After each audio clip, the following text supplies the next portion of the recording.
Salut à tous, c'est Rag. Alors aujourd'hui, on va être sur la présentation et le montage de cet ETU de chez e-Scooter.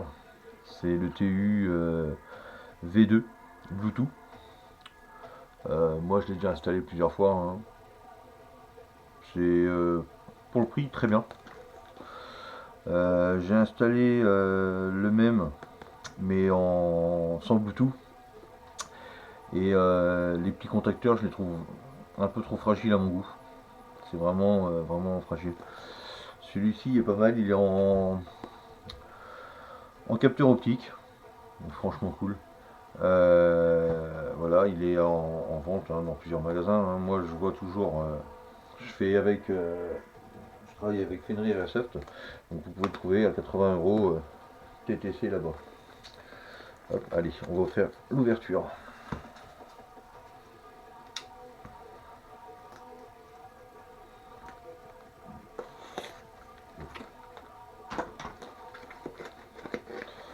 Vous voyez déjà le packaging, hein, c'est sympa, petite écriture or, tout ça, pas grand chose mais qui est joli. C'est cool, petit packaging sympa. Hop. Alors on retrouve dedans le petit bouquin, enfin dépliant, c'est pas vraiment un bouquin, c'est des dépliant, avec tout le montage. Tout le montage, tout le montage, tout le montage.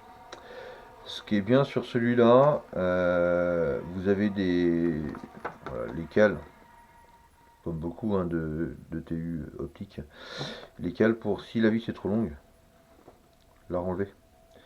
Alors l'idéal, c'est de l'avoir, hein, sur certains tap and play, il y a une petite gorge derrière, donc c'est qui dépasse un tout petit peu. Ça permet à ce que le tap and play ne puisse pas se barrer. Après c'est accessoire, hein, c'est pas. Ce qui est bien avec celui-ci aussi, c'est que il y a le détecteur de chargeur.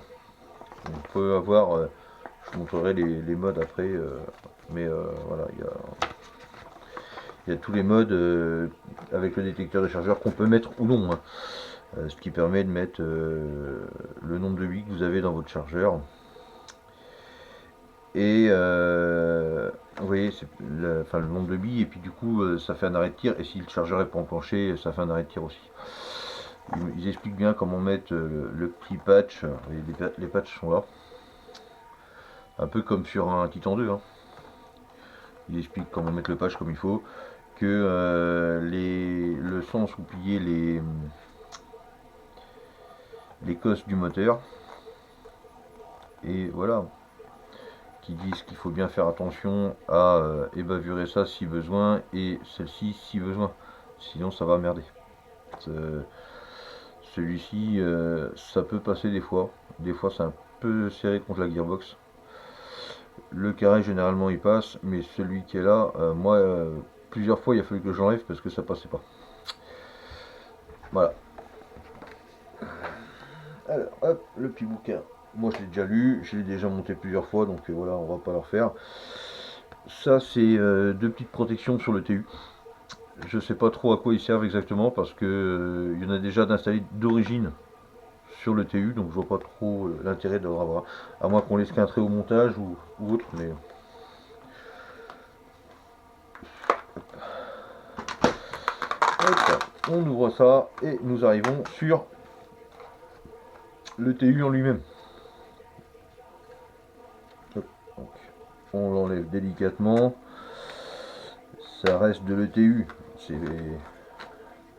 pas fragile, mais un peu quand même. On fait surtout attention, vous voyez, là il y a des capteurs optiques, on met pas les doigts dessus. Sinon, ça peut me déconner. Les capteurs optiques dedans là aussi, vraiment tout est cool. Et là, du coup, le capteur de chargeur. Vu que c'est des ETU qui sont faits pour monter dans les Gearbox V2, ça monte du coup dans tout ce qui est M4. Moi là, ça passe. Ça monte du coup aussi dans la MP5. Moi, ma MP5, enfin, j'ai monté une MP5 avec ça. il a fallu l'enlever. Parce que avec la MP5, le haut de la gearbox, enfin, où est placé le capteur en fait, il permet pas de le mettre sur la MP5. Il suffit juste, hop, de le débrancher, hop, en appuyant là, voilà. Et voilà, c'est fini. Il demande rien d'autre. On peut le brancher, on peut le monter, ça merde pas. Alors après, il y aurait peut-être possibilité, moi j'ai pas cherché, hein, et il y aurait sûrement possibilité de prendre ça, le déporter jusqu'au puits de chargeur, quitte à couper les fils, les rallonger et les ressouder et faire ça proprement. Euh, Moi sur la MP5 que j'ai monté, j'avais pas envie de bricoler, donc c'était pour un c'était pour un copain, donc je n'avais pas envie de bricoler dedans bêtement. Ça aurait été la mienne, j'aurais peut-être essayé, mais voilà, j'avais pas envie de faire un truc dégueulasse. Enfin, faire un truc dégueulasse. J'avais pas envie de bricoler sur sa réplique. J'essaierai peut-être sur la mienne. Et si ça fonctionne sur la mienne, je lui proposerai peut-être à lui. Mais voilà. Donc hop, ça, on pousse.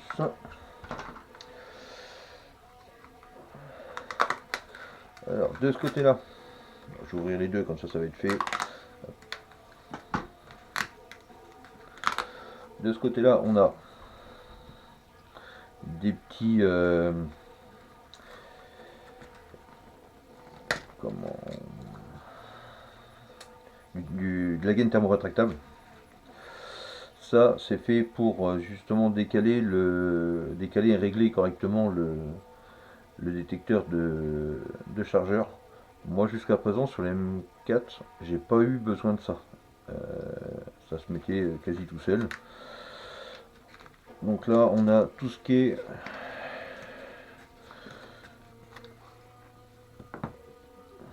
gaine thermo rouge et noir.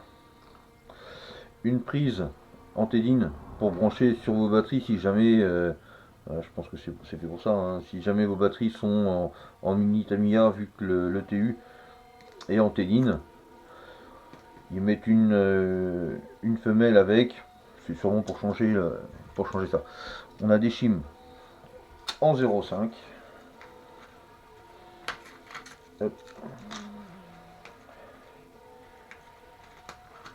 Des shims en 0,3 et la petite pochette avec toutes les vis, toute la visserie qu'il faut pour monter le TU. Ça, hop, on dégage. Vous voyez, hop. Donc on a tout en double. Je sais pas trop pourquoi, mais c'est cool. Vous voyez là les deux vis. Alors les vis là, c'est pour lui. Donc là, la rigueur, celui-là, il est pas vraiment en double. Parce que c'est pour tenir le TU, le détecteur de chargeur. Et ça, c'est donc les petites vis pour bloquer le TU, les vis de frein et une petite chime si jamais il y a besoin de reculer un peu la vis de frein. Là, on nettoie bien comme il faut. On dégraisse bien correctement et tout. Et une fois que c'est bien dégraissé, on chope le patch. Alors peu importe, hein. Moi bien souvent, là c'est un petit, je vais laisser le petit, on va essayer comme ça. Et bien souvent je commence par le 1,25. J'aime bien le 1,25. Jusqu'à présent j'ai toujours commencé par les 1,25, j'étais assez correct. Donc voilà, après à calibrer suivant les répliques. Donc voilà, on le décolle. Et c'est un autocollant qu'on pose, hein, terminé, il n'y a rien de sorcier. Et vous voyez ce que je vous parlais tout à l'heure, c'est la petite gorge qui est juste là. Et quand la vis qui est ici, je sais pas si on voit correctement, quand la vis qui est ici dépasse un tout petit peu, et du coup elle vient se loger là dans la gorge sans appuyer sur le tapeau de play, sur le sélecteur play, et ce qui fait que vous voyez, elle peut pas s'en aller, elle peut pas aller ni d'un bord ni de l'autre, elle peut pas s'en aller, elle est bloquée là. C'est voilà, c'est un petit truc, hein, et je dis des bêtises en plus sur celui-là. Voilà, c'est cette patte là. En plus, je vous ai dit des bêtises. C'est la petite gorge qui est ici qui permet ça. Mais c'est pareil, il faut pas que ça dépasse de trop, hein, c'est vraiment juste un minimum. Alors, je serai sur une réplique, parce que là, ça fait pas longtemps que je suis upgradé, hein, la graisse et encore là, je vais pas tout dégraisser et refaire. Je viens de le faire. Enfin, je viens de le faire. Je l'ai fait il y a à peine un mois. Euh, Moi, je vous conseille de tout dégraisser quand vous faites ça, parce que bien souvent, c'est la graisse d'origine. Vu que la gearbox est ouverte, moi je conseille ça. Un dégraissage complet, comme ça, un regraissage bien correct. Juste ce qu'il faut, pas trop, mais pas trop peu. Et comme ça, on peut remonter tranquillement, tout impeccable, et tout est nickel. L'entretien est fait en même temps, et comme ça c'est fait. Moi je conseille après, c'est pareil, de faire le calage engrenage, l'étanchéité, tout contrôler. Tant que la gearbox est ouverte, il faut profiter que ça soit ouvert pour contrôler tout ce qu'il y a à contrôler. Parce que si vous faites pas ça, ça veut dire que d'ici quelques temps, quand vous allez rouvrir, vous allez dire oh bah tiens j'aurais bien fait ça, c'est dommage. Vous êtes obligé de rouvrir la gearbox. Alors après ça se fait bien d'ouvrir une gearbox, hein. Mais plus elle est ouverte, plus il y a de danger de casser quoi que ce soit dedans. Alors hop.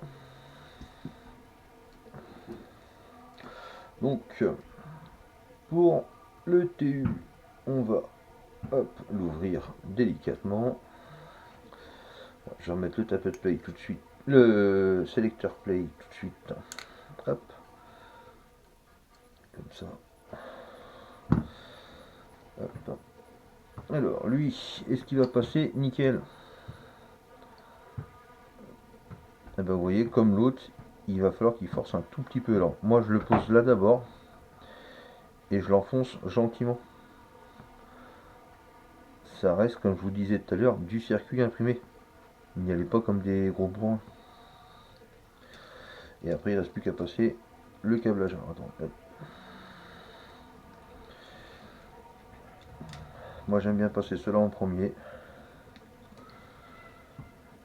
Ça les met en dessous, ça les met plus près de la coque pour comment pour le passage du moteur. Plus c'est loin du moteur, enfin de l'engrenage du moteur, mieux c'est, hein. Parce que si jamais le moteur il tape dedans, c'est terminé, hein. C'est hop, au revoir président. Hop, là on suit bien le chemin de câble, on le redescend là. Hop. Lui, on le redescend ici, impeccable. On va pouvoir remettre les engrenages. Moi je remets toujours les engrenages d'abord parce que c'est ce qui bouge le moins. Enfin, si je mettais la vis là, ce serait pas mal aussi surtout. Donc hop, je vais mettre la petite chim. Alors la vis, elle se met ici, hein. Sur le bouquin c'était écrit, enfin, sur le petit dépliant c'était écrit. Et si jamais vous avez un doute ou autre, c'est marqué là. Screw, alors je suis pas très bon en anglais, hein, mais ça veut dire vis. C'est ce qui montre l'emplacement de la vis. Vous voyez la petite flèche. Hop, voilà, c'est vraiment pour dire la vis, elle vient ici.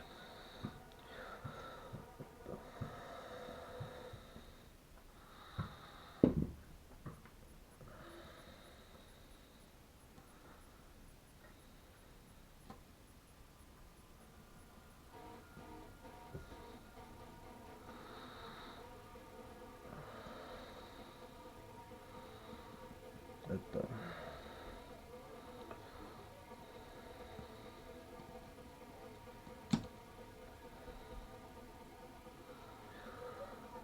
Hop, forcément, ça m'embête, hein, sinon c'est pas drôle.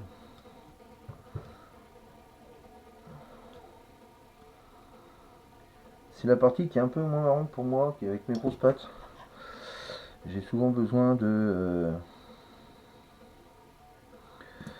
petits accessoires pour aligner tout ce qui est un peu petit. Regardez, toute petite vis par rapport à mes gros doigts.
Et toujours pareil, tout ce qui est vis dans sur la gearbox, on serre, mais sans trop serrer les gars. C'est c'est de l'alliage. Si on serre trop fort, on va tout péter. Alors là, le comment détecteur de chargeur. On le met comme ça, la vis ici, et ça c'est la solution sans le raccord. Hop, on met la vis, et juste à visser, quand ça commence à forcer, on arrête. Alors, hop.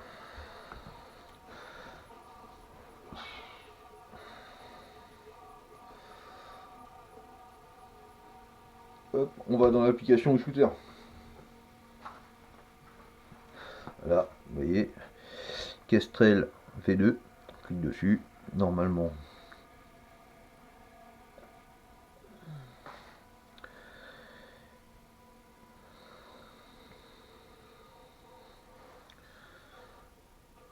Des fois l'application est un peu longue, je sais pas pourquoi. On va débrancher, rebrancher, rafraîchir, voilà. On clique dessus, en règle générale, ils sont sortis d'origine avec le mot de passe 6x8. 2, 3, 4, 5, 6, ok. Voilà. Donc là il me demande de le calibrer. Je lui ai annulé parce que là on est juste vraiment pour voir si les capteurs fonctionnent ou pas. Donc voilà, mode capteur, mode test capteur. Alors vous voyez, là je suis en safe, en semi. Hop. Ça se trouve, va falloir que je modifie un peu ça. Il est peut-être un petit peu trop précis. Alors attendez, on va essayer de faire hop, le calibrage. Démarrer le calibrage. Donc hop, on appuie. Vous voyez, tout est indiqué, hein, rien de compliqué. On se met en safe, suivant, on étalonne. En auto, suivant, on étalonne, on reste appuyé. On s'en remet en semi, suivant, on reste appuyé. Et terminé. On retourne sur le capteur et vous voyez, là j'ai le safe, le semi, l'auto, tout va bien. Et vous voyez, hop, on va regarder jusqu'à où. Ah, le semi est vraiment pile poil là. Hein. Allez, un petit peu décalé, ça aurait peut-être pas été pire. Vous voyez, c'est l'important aussi de faire des contrôles avant tout le montage. Ce qui permet que là, vous voyez, dans l'idéal, ce serait de redécaler un petit peu. Je pense qu'elle est bien comme ça, parce que le patch est peut-être un petit peu trop petit. Avec un patch plus gros, ça aurait peut-être été mieux. Avec la bande noire un peu plus grosse, ça aurait peut-être été mieux. Après, voilà, c'est pas grave. Là, la sélection est vraiment bien. Hein, vous voyez, faut ça sorte quand même du semi pour que ça repasse en auto. On a le déclencheur, vous voyez la sensibilité du déclencheur. Hop, là, elle déclenche, il détecte bien jusqu'au bout, impeccable. La transmission, alors il faudrait la faire tourner à la main. Parce que du coup là on n'a pas de moteur. Il faudrait le faire tourner avec quelque chose. Et le capteur, quand il passe devant, se met en jaune. Je vais essayer de le faire avec celle-là. Vous voyez, en tournant la roue là, directement, avec une petite clé, je fais le boulot du moteur en fait. Hein. Là, vous voyez, là, il me détecte le capteur. Donc c'est bon, ça veut dire que le capteur détecte bien les dents. On est bon. Donc là, c'est ce que je vous disais. Le capteur, donc, il est juste là. C'est ça qu'il faut regarder. Qu'il soit bien aligné quand on va mettre. Vous voyez, quand j'appuie dessus, il détecte bien qu'il y a un chargeur. Qu'il soit bien aligné là, qu'il dépasse pas. Parce que quand votre chargeur va être enquillé dedans, si jamais il dépasse, vous allez l'arracher. Hein. C'est même pas la peine. Il faut vraiment éviter ça. Donc on regarde que ça passe vraiment bien. On peut regarder comme ça à l'œil si ça passe. Si vous voulez contrôler plus, vous mettez un chargeur dedans. Vous regardez par là, par la petite fenêtre qui est ici. On arrive à voir. Pas très bien, mais on arrive à voir. Vous mettez le chargeur et vous voyez, moi je vous dis, quand vous alignez bien comme ça, on voit bien que c'est aligné. Il n'y a pas d'histoire. Hop, donc ça c'est bon. On débranche la batterie. Et on continue le moteur. On va faire les procédures pour le moteur.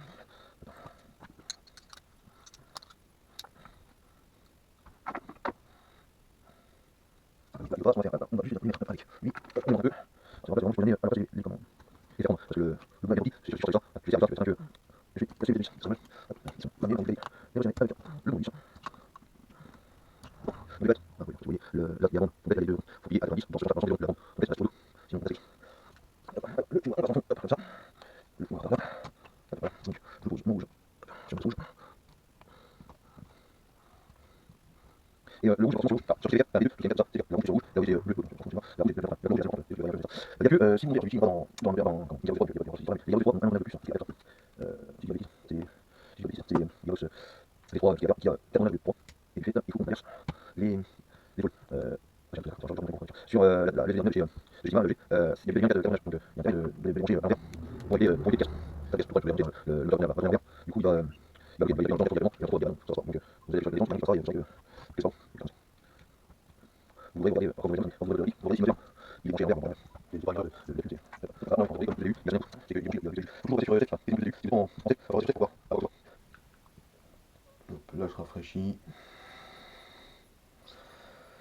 Alors vous voyez, il y a le tableau de bord avec les fréquences de tir,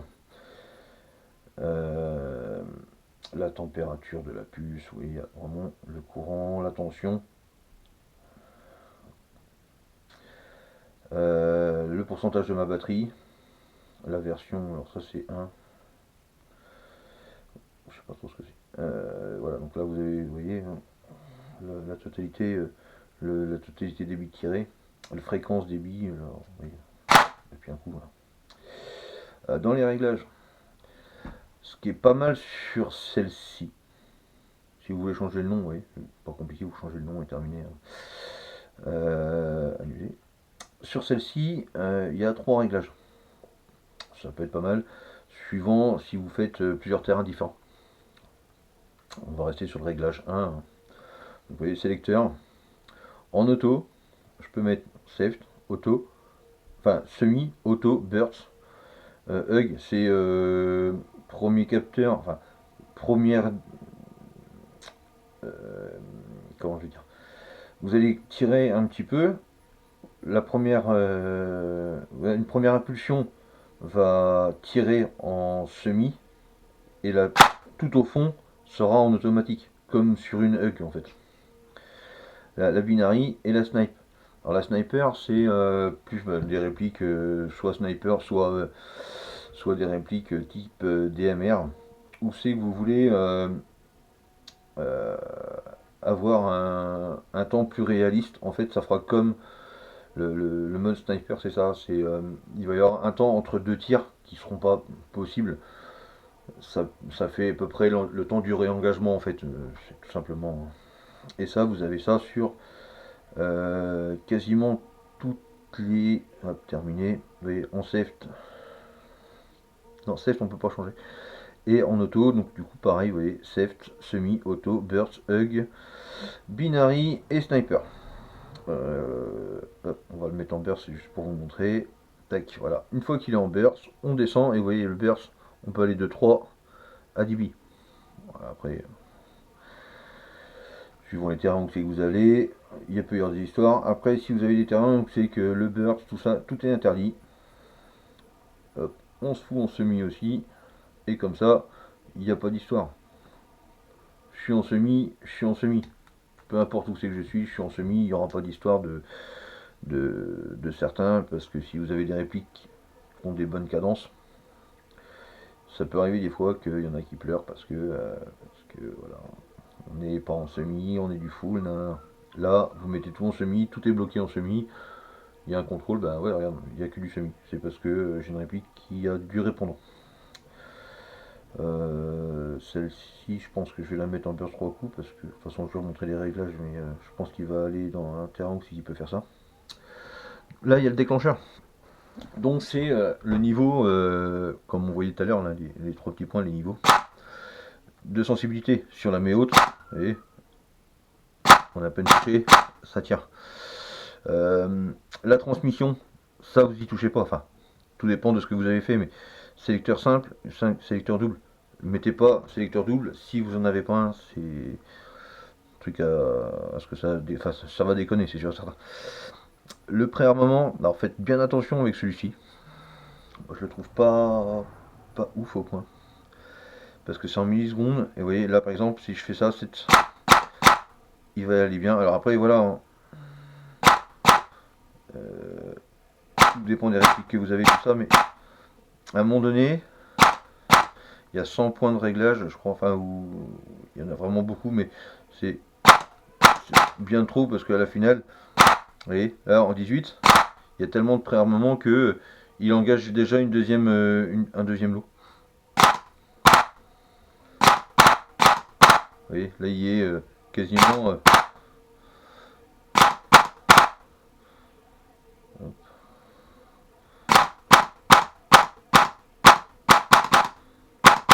Voilà. Alors après, voilà, c'est au choix de chacun. Moi, je suis pas très pré-cooking. Les cycles sont quand même très rapides hein, sur nos répliques. Regardez, les cycles sont bien. Après, surtout, moi, ce que je vous conseille, même si vous mettez du pré-cooking, hein, voilà, vous voulez jouer avec du pré-cooking, là, à 13, on était bien. Pensez bien à leur mettre à 0 quand vous allez finir votre partie, pour éviter que le ressort reste en contrainte, parce que là, il est à fond, hein. Vous voyez bien, il est là, hein. Le piston il est juste là, donc il est vraiment à fond. Il doit être sur la dernière dent, et voilà. L'autre inconvénient de celui-ci, c'est que vu qu'il est sur la dernière dent, le nozzle est déjà au bout. Ce qui veut dire que quand là vous allez tirer, le nozzle reculera pas. Le piston va partir et c'est tout. Donc vous êtes à vide, vous changez le chargeur, le premier tir sera à vide. Ça c'est clair. Vous partez sur un pré-cooking à 0.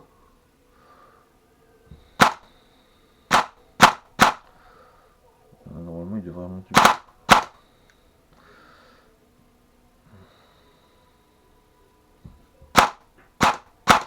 Là par contre ça me plaît pas ça.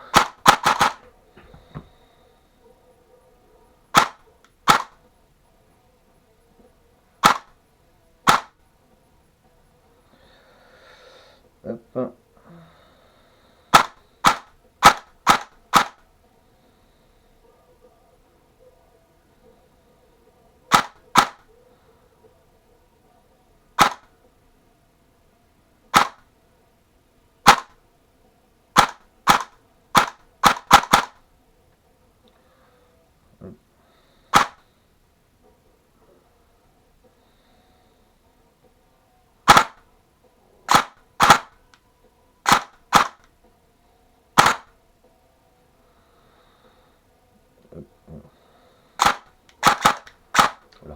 mis comme il faut. Je sais pas pourquoi il a pas voulu tout à l'heure, mais c'est pas grave. Vous voyez là, le nozzle il est légèrement retiré. Si vous allez mettre un chargeur, votre première bille elle monte dedans. Le premier tir, il va envoyer une bille. Après voilà, ça c'est une question de choix. ROF, ça c'est la puissance que vous mettez au moteur. Plus vous avez un moteur puissant, voilà, après sur des gros moteurs qui marchent bien, ça se voit pas trop. Après, suivant comment qu'est la réplique, préparer la réplique, normalement c'est prévu pour mettre du lourd. Mais si le gars qui vous a préparé, enfin, si vous n'avez pas préparé la gearbox correctement, vous avez juste mis un moteur et le TU, enfin que vous avez cette TU là où vous avez mis le TU et un gros moteur, le mettez pas forcément à fond parce que ça va vous faire bizarre. Tout dépend de ce qu'il y a dedans. Tout dépend du moteur, tout dépend de beaucoup de choses. Donc là, il y a, comme je vous disais, le mode magasin. Donc, si on met mode magasin, vous voyez, là, du coup, je peux plus tirer. Elle me dit non, tu peux pas tirer. Faut que je mette le magasin, donc du coup, je mets mon doigt dessus, et vous voyez, là, je peux tirer. Là, vous avez le nombre de billes. Jusqu'à 250 billes. Hop là. Jusqu'à 250 billes. Ce qui permet, si vous voulez jouer, admettons, en Real Cap, 30 coups, vous tirez les 30 billes, une fois les 30 billes tirées, la réplique va arrêter de tirer. Il va falloir faire enlever le chargeur, remettre un chargeur pour que ça marche. Regarde, je vais vous montrer.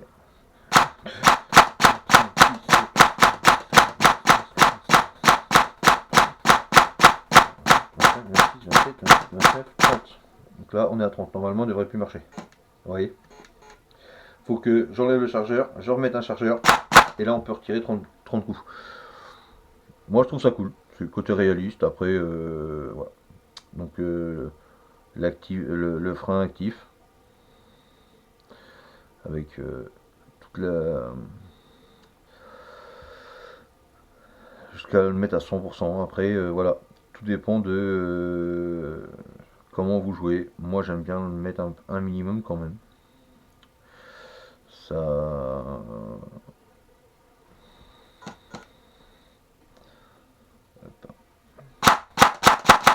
Ça préserve le même à 70. Je vais lui mettre à 70. Ça préserve la gearbox. Ça évite, enfin évite, le fait que le moteur freine va éviter la contrainte mécanique en fait. Hein, après moi j'aime bien le mettre un peu. Chacun voit comme il veut. Donc là ça on a vu. Les capteurs, bah, comme je vous disais tout à l'heure, le mode, ça on n'a pas besoin d'y retoucher. Il n'y a que si à un moment donné ça déconne, vous faites mode calibrage, calibrer, et puis voilà, on va étalonner. Hop, et là vous voyez les 2-3 essais qu'on a fait, donc du coup on est sur du... alors attendez, on va essayer plus simple, là, excusez-moi. Réglage, sélecteur, on va remettre, excusez-moi, hop, en auto, terminé. Là, on passe en auto, tableau de bord, on reste appuyé un petit peu, voilà, à fond comme ça. Vous voyez, on est sur une fréquence de tir de 23,3 billes secondes en moyenne. Hop, réinitialiser.